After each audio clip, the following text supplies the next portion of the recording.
Cauldron activities. These are always a topic that coaches are interested in hearing about. They're kind of controversial.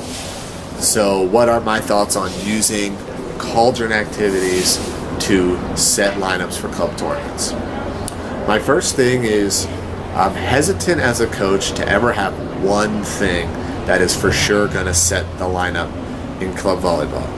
And the reason that is because there's a lot of factors that go into who I want to start and how I'm going to distribute playing time in club. And it's not just based on who the best players are. I may have club policies about playing time. I may have preferences on attitude and attendance of practice. I may have quite a few different things. If a college scout is here to watch one player, I'm going to let them play a little bit more if that college is there specifically to watch them. Okay, so there's a whole host of different reasons for how I might distribute playing time. So I want to be very careful about sitting my team down and saying, these are the activities that we're doing, and whoever is first is going to be my starter for sure. Just don't lock yourself into that. And just be very careful with making promises about playing time. Because in my experience, playing time is the number one cause for stress between coaches, parents, and players is playing time. So be very careful about how you say that. Now, to really sort of answer the question, the heart of the question, which I think is, do you want to do some competitive Cauldron activities, scored activities, and have them influence playing time? And my answer to that is yes. I think they're great. But there's this sort of dichotomy. So we have activities in practice that are very competitive, and we have activities that are more teaching. So what's the difference between the two? An activity that's very competitive means the player cares a lot about who wins the point and who wins the drill. So activity that's very competitive, winning the drill, winning the point is the most important thing. Contrast that with a pure teaching activity, and how you perform the skill is the most important thing. And most things we do have a blend of that. And also, every player, everybody, naturally falls a little bit more one way or the other on that scale. Some people are very naturally competitive. All they care about is winning, and they don't care how they win. I don't care if my technique wasn't perfect, I got the point. And some people are a little more on the other side. They want to play a pure game, if they lost, but they lost the right way, they would feel good about that. And this is one of those things where neither way is really right. Each personality just has their strengths and weaknesses, and you have to understand that. And your team is made up of all these individuals, so they'll form a sort of collective team identity. And certain teams are more competitive than others, and certain teams are less competitive. Maybe they're more technically minded. And just understand which sort of team you have. You have a team that's not as competitive naturally, so some competitive activities in practice can really be good because a lot of times they'll put it out a little more physically when drills are more competitive. So the more competitive the drill is, meaning the more I care about what the score is and who wins the drill, I'm going to have more of an external focus, and I'm going to generally put out a little higher level of physical effort. And what that means is I may not be too focused on what my technique is, or I may not be too focused on how it felt internally.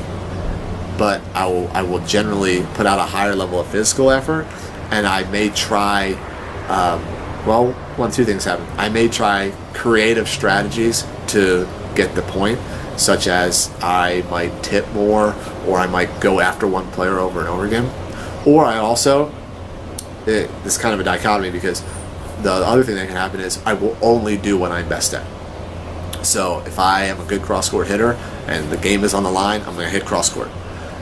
So those are the effects of having drills that are very competitive, and having the most competitive drill is actually competition when you play another team with a different jersey on and refs and all of that. That's the most competitive. And then just below that is saying we're going to have an outside hitter tournament, and whoever finishes first is going to get to start. That's going to be a very competitive drill. And so you're going to get a high amount of those effects: external focus, high level of physical effort, that kind of thing. Now contrast that with when you might want to use activities that are very teaching, where the score doesn't matter, or you're not even scoring it. Those are the activities that allow you to make more changes. Maybe so a player, they might be more willing to change their footwork if they know the drill is not scored.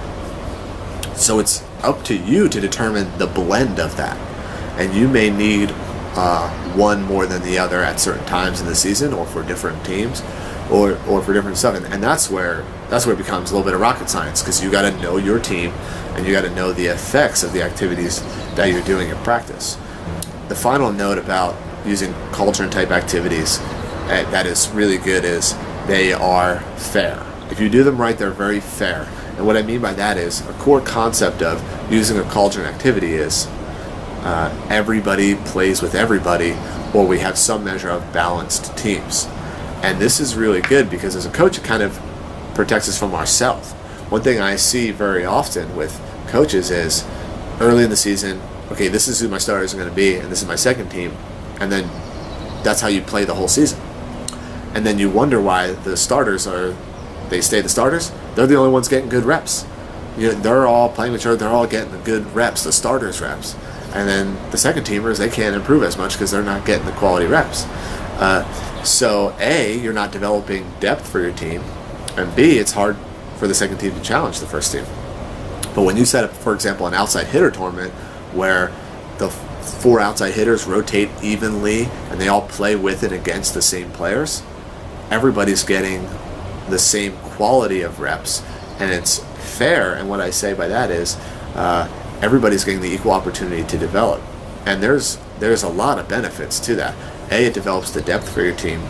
B, progress is never linear. So one player may be plateaued for a little bit and the other player may be ahead, but maybe he's about to make a big breakthrough and he's about to really improve.